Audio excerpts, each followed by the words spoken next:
Assalamualaikum warahmatullahi wabarakatuh. Waalaikumsalam warahmatullahi wabarakatuh. Berjumpa lagi di Pojok Fisika bersama saya Dewa Putri Utami dan Saya Dwi Octavia. ya, jadi kali ini kita kedatangan dua dosen legend kita di Prodi Pendidikan Fisika, yaitu Pak Joni dan Pak Suhadi. Selamat datang Bapak. Ya. Maaf ya Pak kalau agak canggung, soalnya ketemu dosen-dosen yang cukup wow di fisika itu. Mungkin agak canggung kan nanti ngobrolnya kalau ada salah-salah nanti. Kita mau kulik-kulik dulu deh. Gimana sih sebenarnya kan selama ini tuh kami tuh ngerasa ya Allah Bapak ini segenian gitu, nah ngobrol segen. Nah sekarang kita kulik-kulik dulu bagaimana sebenarnya Bapak Suhadi dan Bapak Joni ini. Yaudah kita kulik-kulik dulu mengenai Bapak. Ya, tapi ini sebelum kita masuk ke ruang ini, kita sudah melakukan protokol kesehatan yang telah dianjurkan, seperti memakai masker, cuci tangan, dan juga periksa suhu tubuh tadi ya. Nah, jadi kita akan mengulik-ngulik nih tentang Pak Joni dan Pak Suhadi. Siapa dulu nih? Pak Suhadi dulu ya. Kalau nggak salah dengar, Pak Suhadi itu lulusan ITB ya Pak? S2-nya. Ya, S2-nya di ITB. Di ITB. Pendidikan fisika atau fisika murni? Fisika murni. Fisika murni, ya, fisika murni tuh susah. Kalau S1-nya Pak? S1-nya di Universitas Sriwijaya, fisika juga. Pendidikan S1 murni. Murni semua Pak. Jadi Memang S1. Bapak cinta dengan fisika kemarin Pak. Enggak juga. Iya Pak. Karena takdir hidup dalam fisika. Nah, dalam fisika. Gimana sih Pak awal mulanya kok bisa milih dari S1, S2-nya semuanya fisika? Murni semua. Awalnya tahun 2002 itu setelah tamat dari SMA ikut SBMPTN waktu itu kan. Dan alhamdulillah enggak lulus ya. Alhamdulillah enggak lulus. Setelah itu ke Palembang ikut bimbel. Akhirnya dengan menyadari kemampuan ya sudahlah ambil fisika ya. Awalnya pilihan pertama waktu itu EPKIP, yang kedua baru fisika murni gitu. Nah yang lulusnya adalah fisika murni dan ya sudah dijalani saja ikut. Waktu itu sempat mau pindah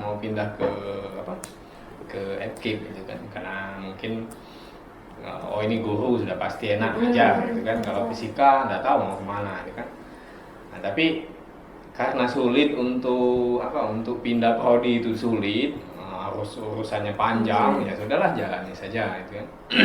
Dan alhamdulillah tahun 2003 itu masuk, selesainya tahun 2007 kalau hitungan tahun 4 tahun, tapi kalau hitungan bulan waktu itu mungkin sekitar 3,5 tahun, 3,5 tahun gitu kan, 3,5 tahun.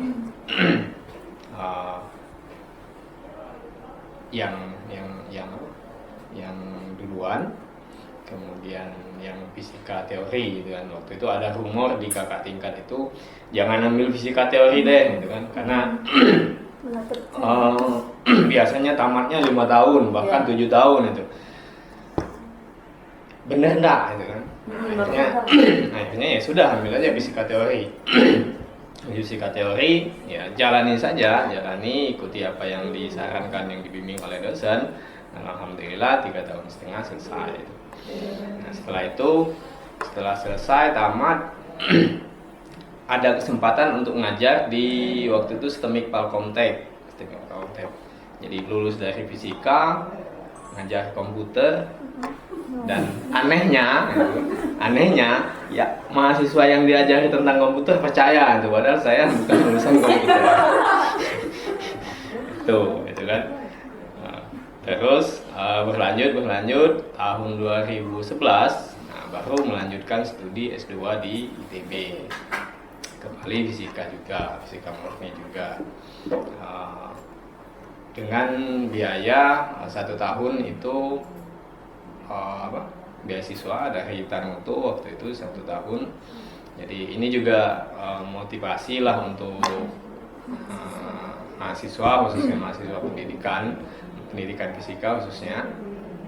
Jadi beasiswa itu banyak sekali beasiswa, apalagi di daerah Jawa. UGM, ITB, UI, UPI dan sebagainya. Itu banyak sekali beasiswa. Jadi kalau mau melanjutkan jangan takut dengan kendala biaya khususnya kalau di sana.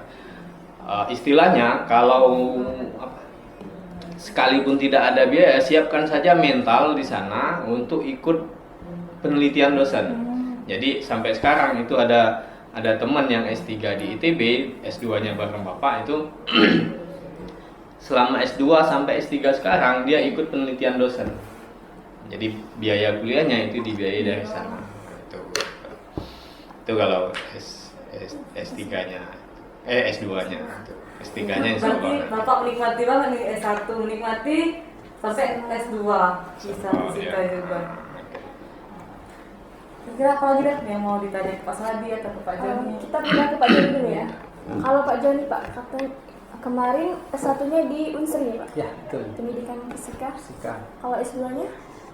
S2-nya alhamdulillah di Universitas Negeri Yogyakarta. Jurusan pendidikan fisika juga Pak? Pendidikan sains, konsentrasi pendidikan fisika.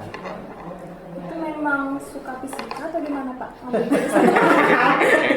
Kayaknya yang jelas jalan hidup itu. Mau jelasin suka fisika itu. Itulah ya, kadang hidup ini tak sesuai dengan apa yang kita rencanakan, apa yang tak sesuai dengan apa yang kita inginkan. Sebenarnya saya itu bahasa Pak Swadi itu tercebur. Tapi ya enjoy, menikmati ya. Mungkin inilah jalan yang diberikan oleh Allah. Lama kelamaan timbul cinta di dunia pendidikan fisika. Ya, Kita tuh harus jalani dengan ikhlas Pak. ya betul Iya. sekali. Karena kalau ditanya setiap orang tuh pasti jarang yang jawabnya memang saya cinta fisika, memang saya basicnya dari fisika, jarang banget Pak. Pasti awalnya kecebur, tapi kalau kita udah jalani ya bisa gitu Pak. Iya. Mari deh kira-kira yang mau tanya sama Ini nih Pak, Bapak boleh tahu Surya. sedikit sudah berapa lama berada di prodi pendidikan fisika? Pak Joni dulu Pak. Di Medan Fatah Ya. 2016 Pak ya, dari LB 2016, kemudian 2017 apa mulai menjadi dosen tetap di Palembang. Berarti udah banyak dong mata kuliah yang diampu Pak. Lumayan, Lumayan Pak. ada evaluasi, ada elektro, praktikum, listrik magnet, praktikum listrik magnet, gitu. Matematika dasar juga Matematika sempat. dasar, ya. Sosiologi pendidikan juga pernah Pak ya. Pak Joni. Awal-awal dulu. Oh, iya, iya. Dulu awal-awal kalau tidak ada dosen ya hampir semua mata kuliah Pak Joni. Iya benar. Ya, oh ya Pak, selain jadi dosen tetap, ada jabatan lain mungkin di prodi? Di prodi saat ini koordinator apa bidang tahfiz. Oh, boleh nih Pak, minta tipsnya mungkin gimana? Tipsnya biar lancar. Ya benar-benar. Oh, soalnya Pak, ada Pak, kami kadang tuh susah ngapalnya gitu, banyak kendala gitu. Mungkin ada nanti lah Bapak kasih tips-tips itu nanti gimana? Oh di ujung ya, bukan sekarang ya. Sekarang boleh ya Pak? Jadi sekarang aja. Ya, baiklah. Jadi sebenarnya ya apa tekad yang kuat kalau untuk menghafal Quran itu. Ya, banyak orang-orang itu semangat di awal, kemudian lama kelamaan melempem dan akhirnya nyerah gitu. Nah, tapi kalau tekad yang kuat, terus komitmen terhadap diri bahwasanya satu hari itu target saya misalnya satu halaman harus hafal gitu. Entah itu waktunya di habis subuh atau habis zuhur, habis sholat tahajud, itu pokoknya harus selesai sekali duduk itu satu halaman. Misal terus dijadwalkan juga dalam satu waktu untuk merujaah hafalan-hafalan yang telah dihafal. Jadi intinya istiqomah, konsisten, itu yang paling penting. Jadi untuk mahasiswa baru nanti, jadi di fisika ini nggak cuma kita cuma belajar tok sainnya aja, fisikanya aja, tapi kita juga ada hafalan, bukan untuk maksud membebani, tapi untuk memberi bekal juga untuk kita ya Pak. Ya. Bahkan kalau mahasiswa yang secara akademiknya itu bagus ya, dan dia punya hafalan Quran yang banyak, itu bisa jadi plus bagi dirinya. Dia dapat dunia dan juga dapat akhirat. Dunia jalan, akhir jalan. Amin. Sepertinya kalau ketemu dosen Mbak Andi dan Pak Joni, kalau bahas masalah fisika dan agama itu sangat luas gitu. Terutama Apalagi untuk kata katanya ini Pak Suhadi baru launching juga. launching buku Ya. juga Fisika. Ya. fisika tauhid. Kata Eh, fenomenal itu. Lagi. Karena tadi sudah pembahasannya sudah mengenai prodi dengan dosen-dosen lain tadi sudah cukup dijelaskan. Ya. Mau tanya juga gimana sih Pak ceritanya sedikit Ya, untuk bisa ngeluarin buku. ngeluarin bukunya.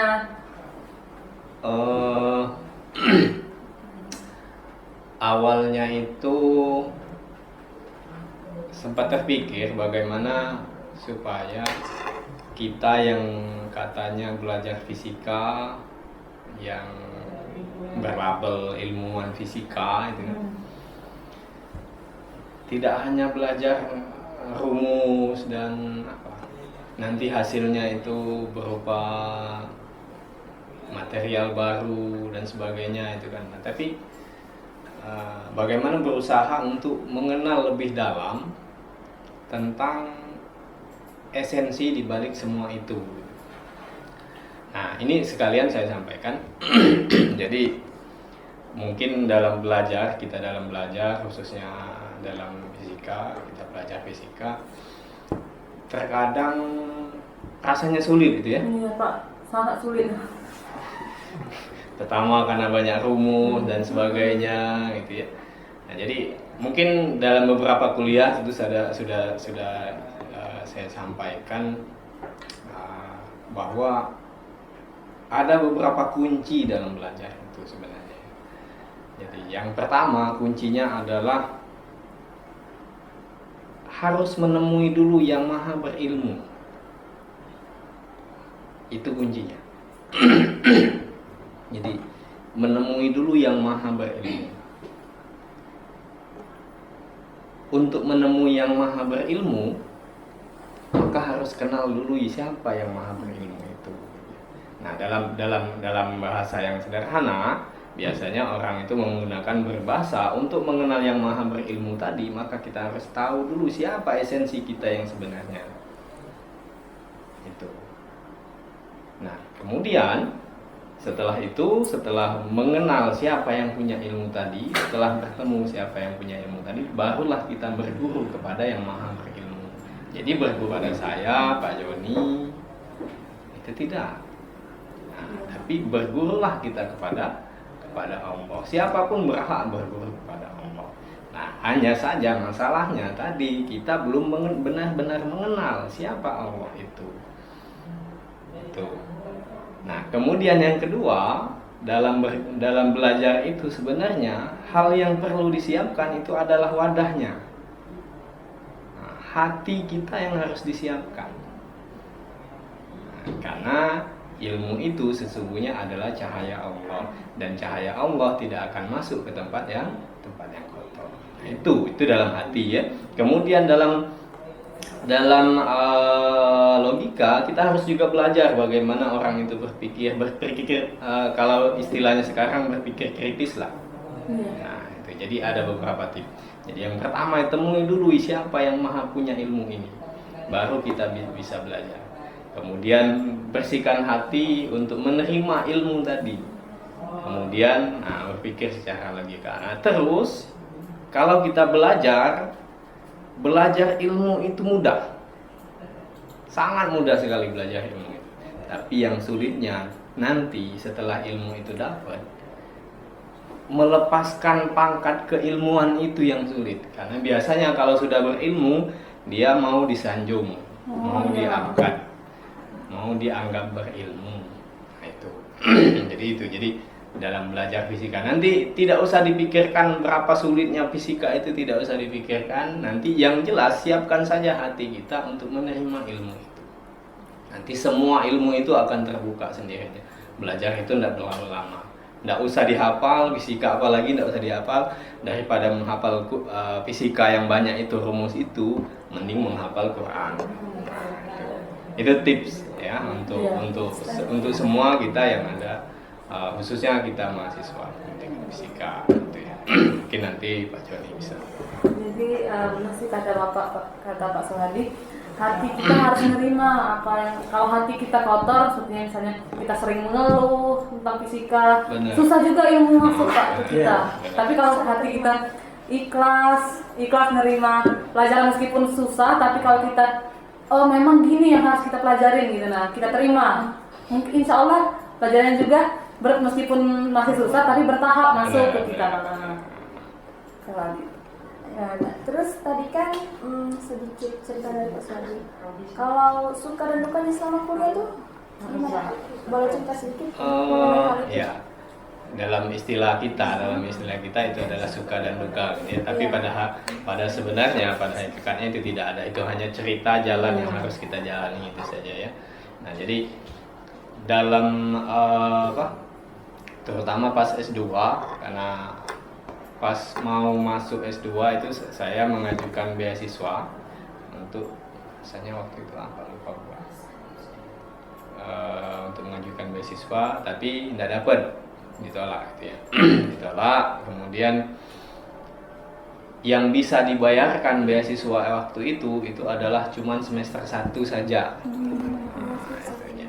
Semester 1, kemudian Bapak dari Bandung pulang ke Palembang, liburan semester. Nah, mau melanjutkan ke semester 2 itu sama sekali tidak ada biaya. Jadi cuman ada ongkos untuk balik lagi ke Bandung. Dan itu pun bukan naik bis, naik kereta ngeteng. Naik kereta ngeteng. Jadi sampai di Bandung, bertemu dengan ketua prodinya, dekan waktu itu dekan. Jadi, Bu, saya ini begini tidak bisa bayar ini. Ada enggak solusi bagaimana beasiswa atau apa gitu kan? Nah, mentok juga enggak ada gitu.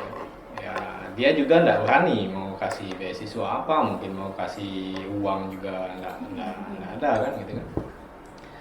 Akhirnya seolah-olah enggak ada jalan gitu kan. Jadi ya sudah duduk aja dulu. Akhirnya ada kawan. Coba temuin pembimbing dan sebagainya. Nah, itulah enaknya di sana, itu salah satunya. Jadi saya temuin pembimbing waktu itu, Profesor Trianta, pembimbing saya. Jadi menemuin beliau, Pak, saya kendala dalam pembayaran, saya belum bisa bayar ini. Bisa tidak Bapak, saya minta tolong ke Bapak untuk mengajukan surat penangguhan waktu itu. Intinya ngutang dulu. Akhirnya dia enggak bilang apa-apa, cuman waktu itu saya temuin di jalan, pas ketemuan di jalan karena sudah mepet waktunya, langsung saya ngomong itu. Dia cuman tanda tangan dikasihkannya suratnya, diuruslah ke bagian akademik waktu itu yang ngurusi masalah itu, dan akhirnya itu ditangguhkan, ngutang dulu di ITB 1 semester. Ya, dan alhamdulillah setelah itu proses pengajuan beasiswa di Tanutu dibuka, saya mengajukan, alhamdulillah. Itu mungkin salah satunya ya. Kalau salah banyaknya itu sangat banyak yang cukup waktu lari-lari. Betul ya. Butuh perjuangan ya. Ya, intinya itu. Jadi untuk kalau ada mahasiswa yang udah dibiayain orang tua, udah dimudahkan, masih males, masih ngeluh dengan fisika ini. Nah, padahal yang lain tuh dosen-dosen kita perjuangannya lebih lagi gitu, Pak. Nggak pantas kayaknya kita kalau mahasiswa baru masuk, baru ketemu praktikum udah ngeluh sepanjang. Iya, saya sering sampaikan ke mahasiswa fisika boleh nangis tapi jangan cengeng. Jadi nangislah, ada apa-apa, tapi jangan cengeng ya. Nangis sudah itu bangkit lagi ya Pak. Iya, nangis, jangan cengeng itu. Ya. Nangis, ini enggak dimarahi sekali, udah datang. Nangis itu cuma untuk meluapkan. Tadi suka dan duka dari Pak Suhadi. Kalau Pak Joni, Pak, suka dan duka selama kuliahnya? Suka dan duka ya. Banyak. Yang pertama saya ingin nyampe pada mahasiswa ya, jangan jadikan kegagalan, keterbatasan itu menjadi alasan untuk berputus asa, untuk menggapai cita-cita, sebagai alasan untuk menunda-nunda pekerjaan. Tapi bagaimana kalian bisa mengatasinya dengan bekal keterbatasan itu untuk menapaki step by step tangga menuju kesuksesan. Jadi kalau mahasiswa mampu, itulah sukses yang benar-benar yang akan terkenang sepanjang kehidupan Anda ya. Nah, jadi kalau pertanyaan tentang suka dan duka banyak juga sebenarnya ya. Cuman saya ingin bercerita bahwasanya yang paling terkenang itu karena saya sudah berkeluarga ya. Waktu S2 saat itu sudah punya anak 2. Berarti ketemu jodoh Ya. pas ini Pak, kuliah S1 atau Saya menikah ketika tamat kuliah Oh, tamat S1. kuliah. Saya itu menikah, kemudian ada peluang untuk studi S2, saya ambil S2. Jadi saya nitipkan kan kepada mertua. Jadi saya bilang sebelum menikah itu kepada mertua ya, Pak, Bu, saya izin sebelum saya menikahi anak Bapak Ibu, saya masih ada niat untuk kuliah S2.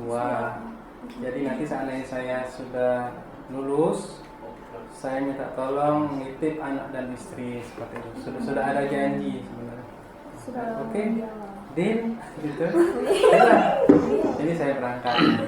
Ya saat kuliah itu kadang dengar anak misalnya sakit kan, panas, sedih kadang. Nggak bisa Sampai meneteskan air mata di Pulau Jawa itu. Rasanya ingin pulang saat malam itu juga, tapi nggak bisa. Hanya bisa mendengarkan suara dan lain sebagainya. Zaman kami saat itu belum ada WA bisa kirim video dengan mudah dan foto dengan mudah. MMS satu MMS itu 450 rupiah. Mahal kan? Jadi mau ngirim itu mungkin 2 kali, aduh cukup gak pulsa ini. Nah gitu. Itu ya alasan itu. Terus ya otomatis uang beasiswa juga terbagi kan. Jadi ya hidup prihatin. Mau tak mau uang 500.000 itu harus cukup untuk uang makan gitu. Nah kadang hanya makan sama tempe saja gitu kan, sama tahu aja, telur dadar saja, udah biasa itu. Nah, Pak Swadi mungkin lebih prihatin daripada kami.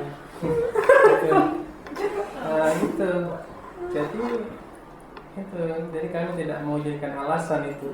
Harus mampu, harus bisa keluar dari keterbatasan itu untuk menggapai kesuksesan. Itu salah satunya. Iya. jadi malu banget ya kalau Iya. kalau kita Kita masih ngasih ngeluh, kalau Iya. dia cerita-cerita dosen kita ada perjuangan yang lebih Iya. lagi kan. Break your limit, pecahkan keterbatasanmu. Ya, jangan pecahkan kaca. Bawa kendor bapak lu. Jadi kita itu harus menjadikan keterbatasan itu sebagai motivasi buat kita bisa melewati semua yang ada gitu. Gitu ya. Jadi apa yang dimulai, harus selesaikan. Ya. Kemudian tadi jangan putus asa, istiqomah bahasa Pak Joninya. Gitu ya. Walaupun nangis, ya bangkit lagi, nangis bangkit lagi, nangis bangkit lagi. Gitu. Nilai itu ya. Nilai itu tidak usah dipikirkan ya. Jadi ini penting, nilai itu tidak usah dipikirkan. Nah, jadi kalau orientasi belajar kita cuma nilai, ya sudah nilai itulah nanti dapatnya. Tapi kalau nanti belajar kita bukan orientasi karena nilai tadi, artinya nak dapat C, nak dapat D, nak dapat E, ya tidak apa-apa. Kalau memang itu bagiannya kan.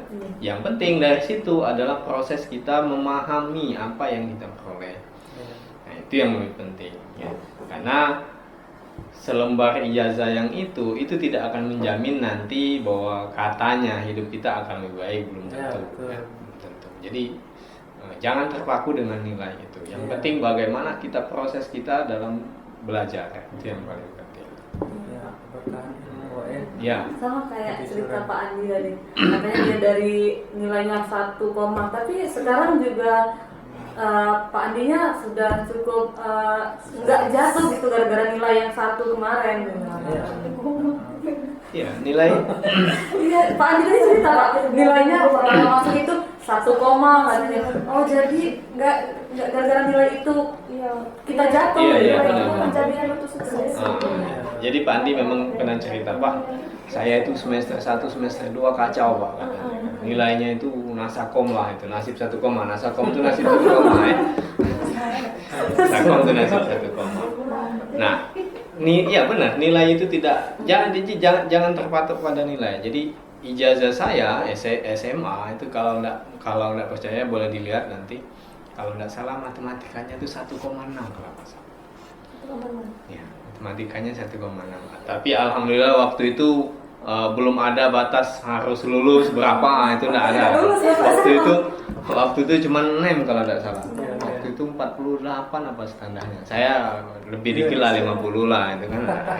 Tapi dengan matematika 1,6 kalau nggak salah. Fisikanya jangan ditanya fisikanya. Tambah sekali. Nah itu ya. Ya, jadi mungkin waktu belajar fisika di sekolah pun itu karena kesulitan karena ada rumus ini dihafal, ada rumus ini dihafal. Nah itu dibuang. Jangan dijadikan pola belajar itu menghafal rumus tadi. Pahami ceritanya. Ya, pahami ceritanya, hafalan itu dibuang nanti. Nah, kalau perlu baru dipanggil hafalannya. Oh saya perlu rumus gaya. Oh seperti ini. Pahami dulu berarti Pak. Paham itu. Sebentar lagi kan ini Pak, kita mau ada mahasiswa baru. Nah, jadi apakah ada sedikit motivasi atau jangan dari Bapak? Hampir semua sesi kita ini sudah memotivasi kayaknya. Jadi lebih khusus gitu Pak, motivasi biar mereka itu lebih semangat kuliah dan biar betah juga bersama fisika gitu. Iya Pak Jadi. Pak Jody kayaknya bawa banyak banget yang disampaikan. Oke, yang pertama tentang kegagalan ya. Semua orang pasti mengalami kegagalan. Tapi yang paling penting adalah bagaimana kita bisa mengambil hikmah, ya, hikmah dari kegagalan yang telah kita alami tersebut untuk menuju kesuksesan yang berikutnya. Kan kegagalan itu kata orang adalah kesuksesan yang tertunda. Ya. Nah, gitu. Terus yang kedua, jangan jadikan keterbatasan itu untuk sebagai alasan untuk berputus asa gitu ya. Misalnya saya tidak ada dana, saya kurang pandai, misalnya orang tua saya kurang perhatian, ya gitu, dan lain sebagainya. Keterbatasan kurang itu jangan jadikan alasan, tapi bagaimana kalian mencari solusi keterbatasan milik itu, ya, untuk menuju kesuksesan tadi. Ya, step by step itu apa yang mesti saya lakukan, apa yang perlu saya persiapkan, bagaimana solusinya. Nah itu yang paling penting. Jadi ya tetap semangat, hidup itu lurus baik, atau Palembang itu ya, jangan banyak jangan banyak ucap-ucap ya. Misalnya lah jadi mahasiswa lagi nak coba narkoba, jangan sekali-sekali. Nak minuman misalnya, nak kecewean misalnya, sampai yang berhubungan free sex dan lain sebagainya, jangan coba-coba, karena itulah yang menjadi awal kehancuran kehidupan gitu ya. Jadi pesan saya itu bagus-baguslah, lurus-luruslah, kuliahlah bagus-bagus. Nah itu ya, mungkin itu aja. Terima kasih. Mungkin nanti akan dilengkapi, disempurnakan oleh Prof. Swadi Kiai Haji. Pada prinsipnya sama dengan apa yang disampaikan oleh Pak Joni. Jadi nikmati saja prosesnya ya. Nikmati saja prosesnya. Kalau sudah di fisika, ya yakinlah, mantaplah di fisika. Tidak perlu lagi bimbang. Oh, bener nggak ya aku nih kuliah di fisika? Kaki aku ini ngajar tapi tidak ya, gitu kan. Terus lulus nggak kaki ya? Jadi PNS dah aku ya setelah ini. Nggak usah. Jalanin saja. Mau jadi PNS mau enggak, ya biarlah Allah yang ngatur gitu kan. Dan kita juga mana pernah kita dulu pesan kan, ya Allah pokoknya aku nak di pendidikan fisika, nak PNS. Kalau tidak aku dah galak lah ya Allah. Enggak kan? Kita enggak tahu kan. Artinya semuanya sudah sudah ada yang ngatur. Kita tinggal menjalani saja, jalani saja. Termasuklah proses-proses kesulitan yang ada katanya, itu kan. Kesulitan yang belajar fisika itu nikmati saja itu ya. Karena kalau kita katanya belajar fisika itu sulit, kalau kita sudah dimasukkan ke dalam kesulitan itu, yakinlah di sana jalannya, gitu kan. Jadi tidak usah lagi mikir lagi yang lain, gitu kan. Dan ikuti apa kemampuan tambahan yang lain, gitu ya. Jadi banyak sekarang kursus-kursus dan sebagainya yang membantu menyiapkan keahlian setelah lulus. Itu bahasa Inggris terutama kalau mau keluar, kemudian keterampilan komputer yang lain, gitu ya. Nah, contoh sekarang misal karena tadi di awal Bapak cerita setelah S1 ngajarin anak komputer dan anak komputernya percaya, gitu ya, dengan apa yang dikerjakan. Jadi sekarang pun Bapak masih istilahnya bergelut dalam dunia komputer, ngoding lah, gitu ya, ngoding. Jadi itu bisa dipelajari dari manapun. Nah, masukkanlah itu sebagai tambahan supaya nanti setelah lulus misalkan dari prodi pendidikan fisika tidak hanya cuma patokan ijazah itu saja, gitu ya. Nak kemana be laju jadi joker, gitu kan. Jadi pengusaha, itu kan. Walaupun tidak jadi pengusaha, jadi istri pengusaha nggak apa-apa. Beneran itu Pak yang lebih. Iya. Ada dosen kita. Iya, nanti aku mungkin ada di segmen sesi berikutnya. Beliau tidak pengusaha, tapi istri pengusaha. Iya, ada salah satu dosen kita. Itu lebih mantap Pak. Iya. Udah ada yang usahanya. Jadi tidak hanya terbatas selembar ijazah tadi, gitu kan. Pak Joni punya keahlian, diberikan keahlian untuk hafiz, itu kan. Ada tambahan. Untuk membimbing kami ini ya. Jadi itu ya mungkin dari Bapak. Pada intinya sih nikmatin Allah itu sudah Iya. memiliki kita jalan yang benar kok, nggak pernah meskipun kita dipisah bukan berarti sesat, nggak pernah. Allah itu pasti memiliki jalan yang baik, kita nggak pernah untuk nunjukin ngarahin jalan yang salah. Semua takdir Allah itu pasti terbaik. Ya mungkin di sini dulu, sampai di sini dulu Pak bincang-bincang kita. Mungkin di lain kesempatan kita lanjutkan lagi. Amin.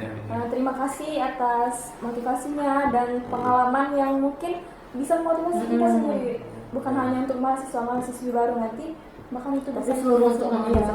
memotivasi. Mungkin itu saja, lebih dan kurangnya kami mohon maaf Pak kalau ada salah mungkin. Sama kami juga. Sebenarnya masih kurang nih Pak ngobrol sama Pak, tapi oleh waktu yang terbatas. Jadi cukup sekian bincang-bincang kita bersama Prof. Su dan Pak Joni. Sampai di sini dulu. Saya akhiri. Wassalamualaikum warahmatullahi wabarakatuh. Waalaikumsalam warahmatullahi wabarakatuh.